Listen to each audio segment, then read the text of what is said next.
ವರುಷ ಸಾಲದು ಅಮ್ಮನ ಪ್ರೀತಿಸಲು, ಕೋಟಿ ಜನುಮ ಸಾಲದು ಋಣವ ತೀರಿಸಲು. ಗುಡಿಯು ಗೋಪುರ ವ್ರತವು ನೇಮವು ಏತಕ್ಕೆ ಬೇಕು, ಹೆತ್ತ ತಾಯಿಯ ಸೇವೆ ಮಾಡುವ ಭಾಗ್ಯವೇ ಸಾಕು. ಅಮ್ಮನೇ ನಿಜ ದೈವ, ಕಣ್ಣಿಗೆ ಕಾಣಿಸುವ ದೈವವು ನೀನಮ್ಮ.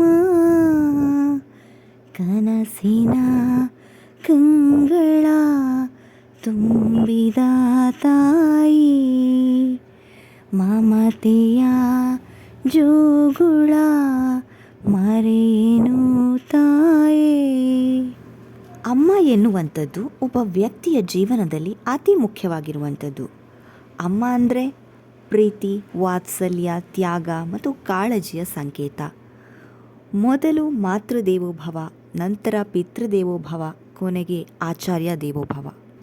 ಅಮ್ಮ ಅವಳೆಂದರೆ ತನ್ನ ಒಡಲಲ್ಲಿ ನನ್ನ ಸಲಹಿದವಳು, ಅವಳೆಂದರೆ ನನ್ನ ಜೀವನಕ್ಕೆ ಮುನ್ನುಡಿ ಬರೆದವಳು, ಅವಳೆಂದರೆ ಮೌನಕ್ಕೆ ಮಾತು ಕಲಿಸಿದವಳು, ಅವಳೆಂದರೆ ಸ್ವಾರ್ಥವ ಮರೆತವಳು, ಅವಳೆಂದರೆ ತಾ ಹಸಿದು ನನಗೆ ಉಣಬಡಿಸಿದವಳು, ಅವಳೆಂದರೆ ನನ್ನ ಭವಿಷ್ಯದ ಕುರಿತು ಚಿಂತಿಸುವವಳು, ಅವಳೆಂದರೆ ನನ್ನ ಉತ್ತಮ ಜೀವನಕ್ಕಾಗಿ ತನ್ನ ಬಾಳನ್ನು ಮುಡಿಪಾಗಿಟ್ಟವಳು, ಅವಳೆಂದರೆ ಯಜಮಾನಿ ಎಂಬ ಪದವಿಯ ಮರೆತು ನಮಗಾಗಿ ಆಳಾಗಿ ದುಡಿದವಳು, ಅವಳೆಂದರೆ ಉಡುಗೆ ತೊಡುಗೆಗಳ ಬಯಕೆಯನ್ನು ತೊರೆದು ತ್ಯಾಗದ ಪ್ರತೀಕವಾದವಳು, ಅವಳೆಂದರೆ ತನ್ನವರಿಗಾಗಿ ಸ್ವಾರ್ಥವಿಲ್ಲದೆ ಉರಿಯುವ ದೀಪವಾದವಳು, ಅವಳೆಂದರೆ ತನ್ನ ಮಡಿಲಲ್ಲಿ ಮಲಗಿಸಿ ಮನದ ನೋವ ಮರೆಸುವವಳು, ಅವಳೆಂದರೆ ಪ್ರೀತಿ ಎಂಬ ಪದದ ಮೂಲ ಅವಳು ಅಮ್ಮ.